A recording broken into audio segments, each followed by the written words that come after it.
स्वागत है आपका यूपीएमआई पैरामेडिकल इंस्टीट्यूट में। असाइनमेंट मेडिकल लैब टेक्नीशियन का 102 जिसका ये सेकंड पार्ट है, जो कि 16 पॉइंट से स्टार्ट होगा। लास्ट वीडियो में 15 पॉइंट्स तक थर्ड क्वेश्चन के करा दिए थे। तो आज जो हमें स्टार्ट करना है उसमें हमारे पास है सबसे पहला टॉपिक जिसका नाम है पीपीटी, पिपेट। पिपेट है। चलिए पहले इसका फंक्शन देख लेते हैं। Transfer precise volume of liquid essential for accurate and reproducible measurement in all type of lab including chemistry, biology और मेडिकल लैब। देखिए ऐसा दिखाई देता है, आपको कोई भी लिक्विड सक करना है और उसको किसी टेस्ट ट्यूब में या माइक्रोस्कोप में डालने के बाद देखना है, तो आपको फॉर एग्जांपल 0.5 ml ही उस सॉल्यूशन की जरूरत है। तो उसके लिए आप पिपेट का यूज करते हैं, क्योंकि आप जितना सॉल्यूशन लेना चाहते हैं उतना ही सॉल्यूशन ये सक करेगा यहां से रीडिंग्स को हिट करके। तो यहां पर हम 0.5 सेलेक्ट कर लेंगे, तो ये उतना ही सक करेगा और उतना ही स्लाइड में दिखाई देगा। तो वो दूध को टेस्ट करने के लिए तो करते हैं कि दूध की टेस्टिंग करने के लिए उसकी quality. Next, magnetic stirrer. Function क्या है? Mix liquid by spinning a magnetic stirrer bar placed inside a container often used in chemistry labs for dissolving solids और maintaining solution at uniform temperature. कैसा दिखाई देता है?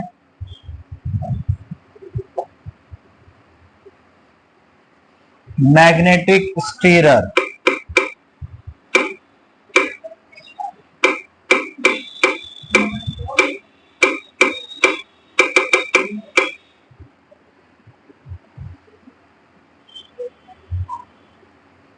क्या भैया? Mixing a liquid by spinning a magnetic bar placed inside a container.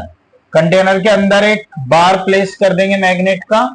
अब उससे क्या होगा कि वो जब magnet north to south pole बनाएगा तो उसी के साथ क्या होगा, ये भी मिक्स होगा ना। नॉर्थ टू साउथ जो पोल बनता है तो उससे जो इलेक्ट्रिकल एक्टिविटी प्रोड्यूस होगी उससे सॉल्यूशन मिक्स हो जाएगा। This is magnetic stirrer. Stirrer means क्या होता है? मिक्स करना, मिलाना ही तो होता है।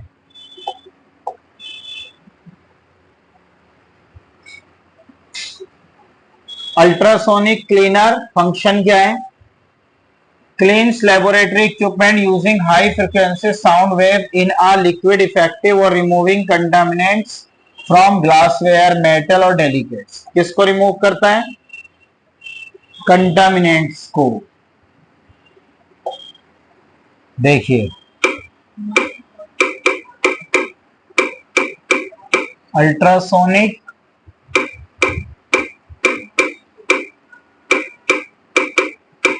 क्लीनर।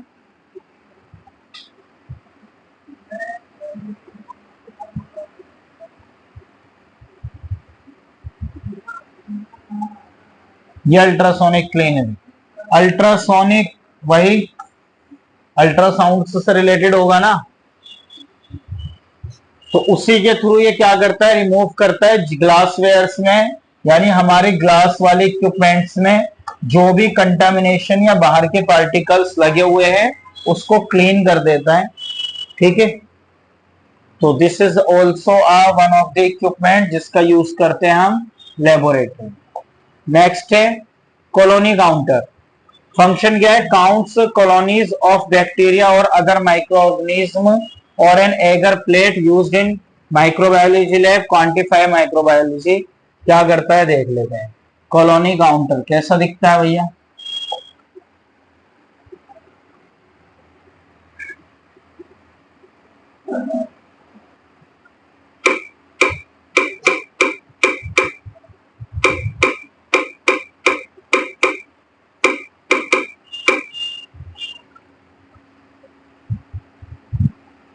ये कॉलोनी काउंटर है, वो कह भी रहा है काउंट्स कॉलोनीज ऑफ बैक्टीरिया। तो यहां पर बता देता है कि भैया यहाँ बैक्टीरिया लगा हुआ है अभी भी आपके इंस्ट्रूमेंट पर। This is for the cross verification या क्रॉस चेक कि हाँ भाई अब तो पूरी तरीके से क्लीन हो गया या अभी भी बाकी। नेक्स्ट है गैस क्रेमेटोग्राफ। फंक्शन क्या है? Separate and analysis compound that can be vaporized without decomposition, commonly used in analytical chemistry, forensic science and environmental testing. पहले देख लेते हैं कैसा दिखाई देता है गैस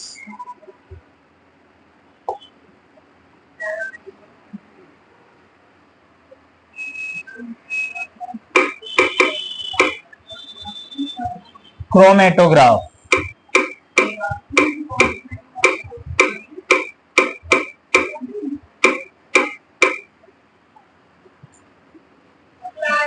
गैस क्रोमेटोग्राफ।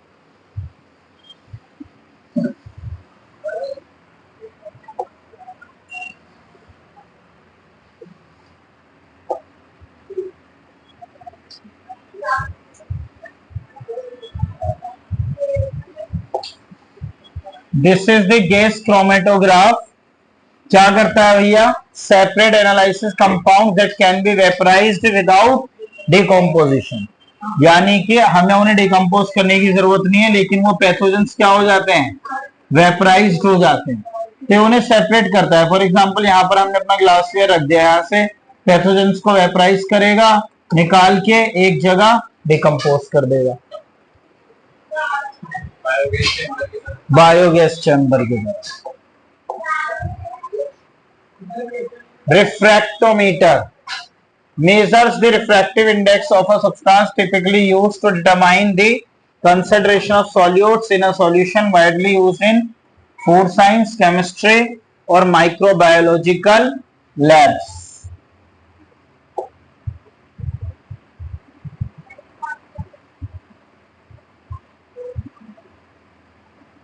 देखें कैसा दिखता है रिफ्रैक्टोमीटर।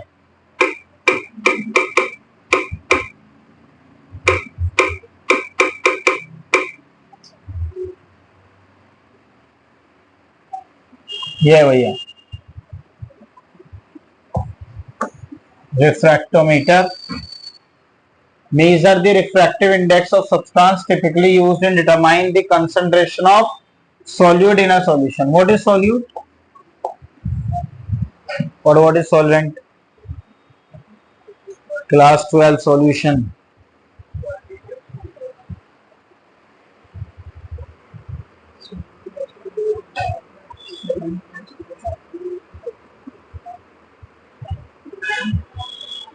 चीनी और पानी क्या सॉल्यूट है और क्या सॉल्वेंट है?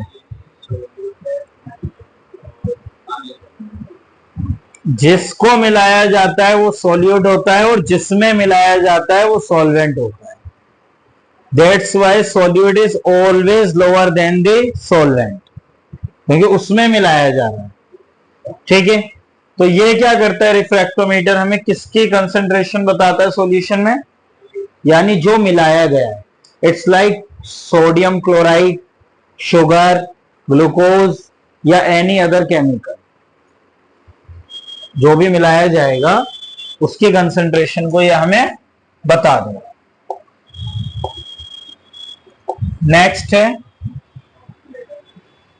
सॉक्सेलेट apparatus, extract compound from solid material using a solvent commonly used in chemistry and environmental analysis for extracting oil, fat or other substances. solvent है, solute नहीं है, यानी इसमें मिलाया जाता है तो इसकी कंसंट्रेशन हमेशा क्या होगी? ज्यादा होगी ना, लाइक ऑयल, फैट। तो ये क्या करता है? एक्सट्रैक्ट करता है। ऊपर वाले का अपोजिट है। रिफ्रैक्टोमीटर किसका बताता है? सोल्यूट का। और ये किसका बताता है? सॉल्वेंट। नेक्स्ट है इंसिनेटर। इंसिनरेटर सेफ्टी डिपोज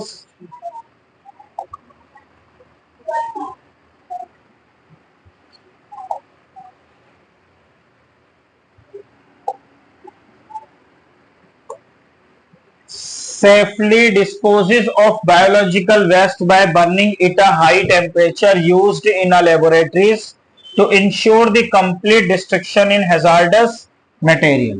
पहले देख लेते हैं एक बार कैसा दिखाई देता है।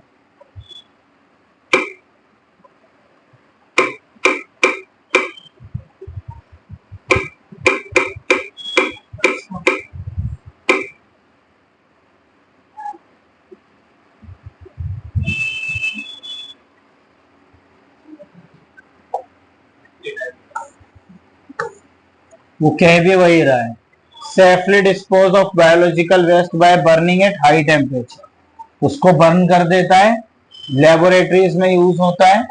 और डिस्ट्रक्शन इन हजार्डस मटेरियल, ऐसा मटेरियल जो क्या हो, हजार्डस से नुकसानदायक है या फटने वाला है, तो ये उससे खुद ही से ही अपने अंदर लेके ब्लास्ट कर देता है और डिस्पोज करता है। This is also use for दी, बाहर इम्पैक्ट पड़ेगा तब ना, जब उसका क्या करते हैं रिसाइकल कर लेते हैं। इट्स लाइक कि अगर निडिल है तो निडिल तो डॉक्टर ने क्या किया, लगाई, फिर उसे तोड़ दिया, लेकिन उसे भी तो डिकम्पोज करना है, तो उसे हाई टेम्परेचर पर रिसाइकल कर लेते। Flow cytometer, cyto means, what is the meaning of cyto, cell ना। चलिए अब देखते हैं क्या आएगा, इसी से रिलेटेड होगा।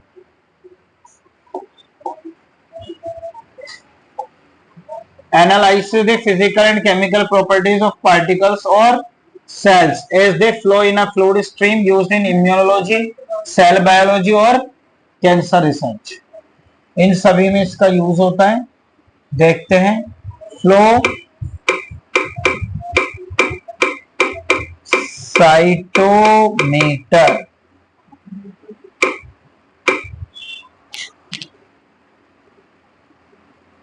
ये है भैया, किस बारे में बताता है, फिर से देखें, पार्टिकल्स और कि भैया कितने पार्टिकल्स और कितने सेल्स फ्लो कर रहे हैं। It is used in the cell counter, बात समझे, सेल काउंटर होता है जो कंप्लीट ब्लड काउंट का टेस्ट लगाता है। ये सेल्स से रिलेटेड जितने भी डायग्नोसिस होते हैं उनका टेस्ट सेल काउंटर में लगता है। तो सेल काउंटर का काम यही है, टू मेजर और टू काउंट द सेल्स। इसीलिए इसका यूज भी देखो इम्यूनोलॉजी लैब और सेल बायोलॉजी लैब में होता है।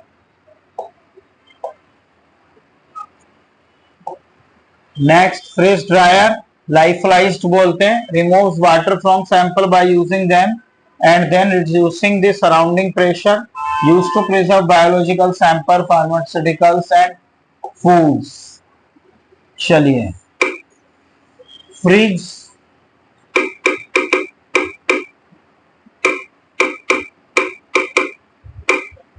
ड्रायर, ये क्या कह रहा है, remove water from samples by freezing them and reducing the surrounding radiation. अंदर रख देंगे, फ्रीज है तो काम ही इसका वही है, फ्रीज करना। Used to preserve biological sample, it's like tissue culture करना है तो उसको अंदर रखेंगे। या फार्मास्यूटिकल्स, मेडिसिन की इंडस्ट्री में भी यूज होता है। And this is also use for the food products, जिनको मिक्स करके मिलाया जाता है, दे आर दी प्रिजर्वेटिव्स।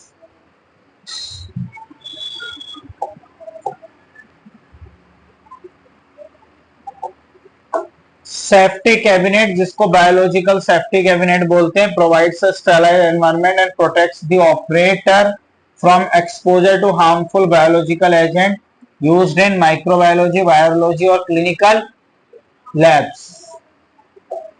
कैसा दिखता है, सेफ्टी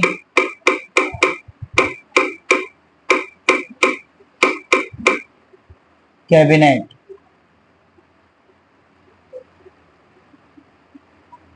सेफ्टी कैबिनेट। हमने एक एयर प्रेशर का भी इक्विपमेंट पढ़ा था, लगभग उसी की तरह दिखाई दे रहा है। provide a sterile environment and protect the operator from the exposure to harmful biological। भाई यहाँ पर टेस्ट लग रहा है, ये इसका देखिए, ये भी टेस्ट से काफी दूर है। बाकी ये पूरा तरीके से पैक्ड है कि कोई भी पैथोजन यहाँ पर ना आए। दूसरा, ये खुद को भी प्रोटेक्ट कर सकते हैं फ्रॉम दी हार्मफुल पैथोजेंस।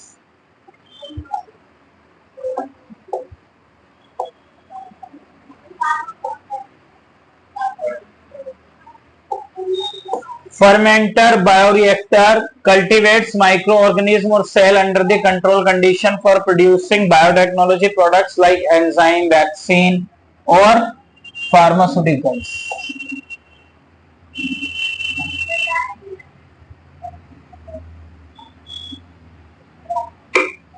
क्या नाम है? फर्मेंटर और बायोरिएक्टर भी कहते हैं इसको। वो यही बता रहा है एंजाइम, वैक्सीन, इन सभी के लिए यूज होता है इसका। कल्टीवेट माइक्रो ऑर्गेनिज्म और सेल कंट्रोल, क्योंकि वैक्सीन किससे बनाया जाता है? माइक्रो ऑर्गेनिज्म से तो बनाया जाता है, but they are in the form of dead. Micropipette, अभी हमने पिपेट देखा, उसी का क्या होगा? और स्मॉल होगा। Distillation apparatus for the distilled of water. And what is distilled water? The 100% pure, जिसमें इंप्योरिटीज नहीं होती, उसी को तो स्टेरिल वाटर कहते हैं। और वो डिस्टिल्ड डिस्टिलेशन के प्रोसेस से होकर गुजरता है। Separate component of mixture based on their boiling point, commonly used in chemistry for purifying liquid or preparing sample। Vacuum pump क्या है? Vacuum is the for the negative pressure, जो सक करता है। नेगेटिव प्रेशर है ना, पॉजिटिव प्रेशर ड्रायर है जो बाहर छोड़ता है।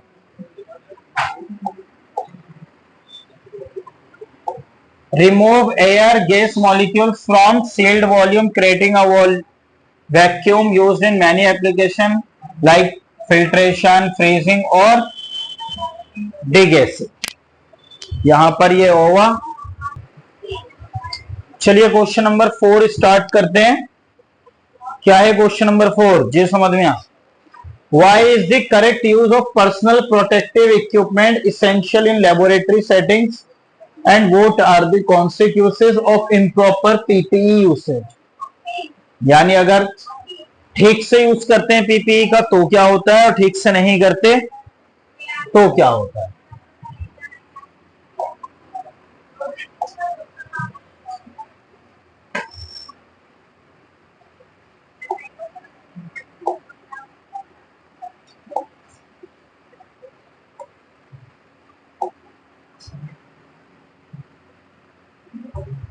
पहले ही हम पढ़ चुके हैं ये कई बार। PPE is the short form of personal protective equipment, is a crucial in laboratory environment to protect individuals from potential hazards including chemical, biological, radiological, physical dangers. देखो, इंक्लूड केमिकल, बायोलॉजिकल्स के लिए एप्रिन पहना जाता है, कपड़ों पे ना गिर जाए, स्किन पे ना लग जाए। और सेम बायोलॉजिकल्स के लिए हमें ट्रांसफर ना हो जाए तो ग्लव्स, मास्क और हेड कवर और शू कवर। रेडियोलॉजिकल एपार्टस में क्या होता है? लाइक एक्सरेज होती हैं, तो उसके लिए आगे एक एप्रेन पहन लेते हैं जिससे कि वो पूरा हमें आगे से प्रोटेक्ट करके रखता है, एक्सरेज हमें ना लगे। और फिजिकल डेंजर्स के लिए हमें ध्यान रखना चाहिए कि प्रॉपर स्पेस होना चाहिए पेशेंट के आने जाने के लिए, हमारे आने जाने के लिए, ये सब। अभी देखते हैं protection from hazardous substances. Chemical hazardous से अगर करते हैं तो PP such as gloves, lab coat, safety goggles protect against the exposure to corrosive और टॉक्सिक और कार्सिनोजेनिक केमिकल्स। आपने देखा होगा जहां भी, जिस भी ओटी में डाई का यूज होता है वहां पर जरूरी है कि क्या पहना जाए? गॉगल्स, क्योंकि एक्सपोजर हो सकता है आंखों में केमिकल का। कार्सिनोजेनिक केमिकल्स होते हैं जो इकट्ठे हो जाते हैं लंग्स में। Proper use prevent skin contact, inhalation और accidental injection harmful substances. Biological hazard क्या हो सकता है? PPE including gloves, face shield and mask protect against the exposure to infection agent like bacteria, virus, fungi, reducing the risk. तो ये biological है, जो living है ना, दे आर द लिविंग और they are the not living. तो इसीलिए biological hazards हैं और they are the chemical hazards. Preventing of physical injuries, sharp objects like PP such as the cut resistance glove protect against the injuries from sharp object like needle, glassware और scalpels। sharp objects से हमें बचाते हैं, gloves, suturing कर रहे हैं तो उंगली में ना घुस जाए, ब्लड सैंपल ले रहे हैं तो निडल ना घुस जाए। थर्मल हैजार्ड्स क्या है? हीट रेजिस्टेंस है। थर्मल मींस होता ही क्या है?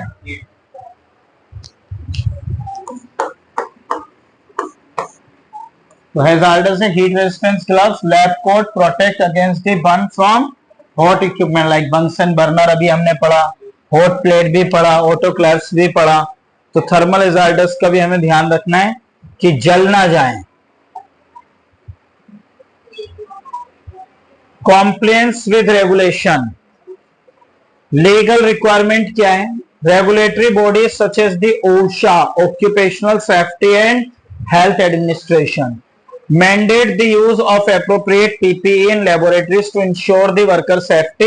Non-compliance can result in legal penalties or fines. तो इन बात का भी ध्यान रखना है कि जो भी कॉम्प्लायंसेस हैं, रेगुलेशन है, लीगली वही फॉलो करने हैं। वो सारे इक्विपमेंट्स होने चाहिए और जो भी रूल रेगुलेशन उनको डिकम्पोज करने का है वो भी फॉलो होना चाहिए। प्रिवेंट ऑफ एनवायरमेंटल कंटामिनेशन, यानी कोई भी केमिकल या किसी भी तरीके का लिक्विड हैजार्डस हो या सॉलिड हैजार्डस हो, वो हमारा एनवायरमेंटल में कंटामिनेट नहीं होना चाहिए। ऐसा नहीं कि केमिकल को नदियों में छोड़ दिया गया या फिर अपने निडल्स को और बाकी मटेरियल्स को कूड़े में डाल दिया, because all the waste generated by the hospital और लैब और clinic, it should be decompose by a legal regulatory channel. जो भी उसका चैनल है उसी के थ्रू उसको किया जा सकता है, एनवायरमेंट में कंटामिनेट नहीं किया जाना चाहिए। साइकोलॉजिकल एंड प्रोफेशनल रिस्पॉन्सिबिलिटी क्या है हमारी? सेफ्टी कल्चर होना चाहिए, करेक्ट हमें पता होना चाहिए पीपीई का use, this is the psychological. और what is the professionalism? Proper PPE usage reflect as a professional approach to laboratory worker. कि हाँ भाई, अब आप एक लैब में गए, वहां पर आपने देखा कि सारे जितने भी वहां पर स्टाफ मेंबर हैं सब एप्रन में है, ग्लव्स में है, मास्क में है, प्रॉपर हेड कवर में है। और एक जगह गए जहां पर आपको बंदा ऐसे पैंट शर्ट में खड़ा है, क्या डिफरेंस लगेगा? प्रोफेशनलिज्म का डिफरेंस है ना। आपको फर्स्ट वाले केस में खुद भी सेफ फील होगा और सामने वाले के लिए भी सेफ फील होगा।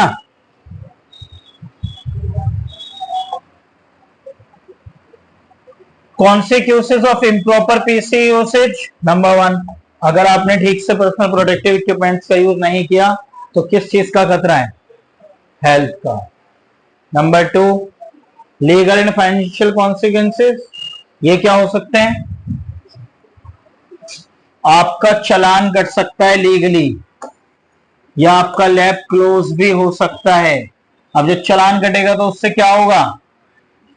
फाइनेंशियली कॉन्सिक्वेंसेस होंगे, यानी घाटा। तीसरा, लेबोरेटरी क्या हो सकता है? कंटामिनेशन। अब क्या हो रहा है? बंदा पूरे फील्ड में सैंपल कलेक्ट कर रहा है और आके लैब में घुस रहा है और वहीं पर टेस्ट लग रहा है, तो उससे क्या हो रहा है? All the slides and all the equipments are contaminated, it effects the report और रिजल्ट्स।